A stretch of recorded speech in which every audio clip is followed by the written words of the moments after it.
مسلح افراد کا سماجی ادارے کے سربراہ پر حملہ، سماجی ادارے کے سربراہان کا ملزمان کی گرفتاری کے لیے احتجاج۔ اس بارے میں مزید تفصیلات جانتے ہیں نیوز باکس کے نمائندہ اشفاق سلیل سے۔ سانگڑ جہاں پر 2004 اور 2020، 2024 اور 2011 کے اگر سیلاب کو دیکھ لے جائے تو یہاں پر سب سے زیادہ جو اگر کام کیا جا رہا تھا بارش متاثرین ایجوکیشن اور دیگر اداروں کے اندر تو وہ سماجی اداروں کی جانب تھا۔ انہی اداروں میں سے ایک ادارہ محبت منگری اور منگرو کا ادارہ بھی تھا، جس کے جنہوں نے جہاں پر بارش میں تاثرین اور ایجوکیشن کے لیے بہت سارا یہاں پہ کام کیا، لیکن گزشتہ دنوں ان کو جو ان کے گھر پر جو حملہ کیا گیا، اس حملے کے خلاف یہاں پر سماجی تنظیموں کی جانب سے احتجاج کیا جا رہا ہے۔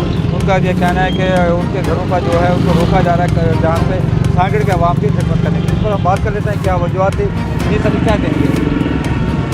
یہ میرے گھر پہ پرسوں رات کو حملہ ہوا ہے 9:45 بجے کی۔ 2 افراد تھے، ان نون سے، پتہ نہیں کون تھے، 125 موٹر سائیکل پہ آئے اور سیدھی گولیاں ماری ہیں گھر پہ۔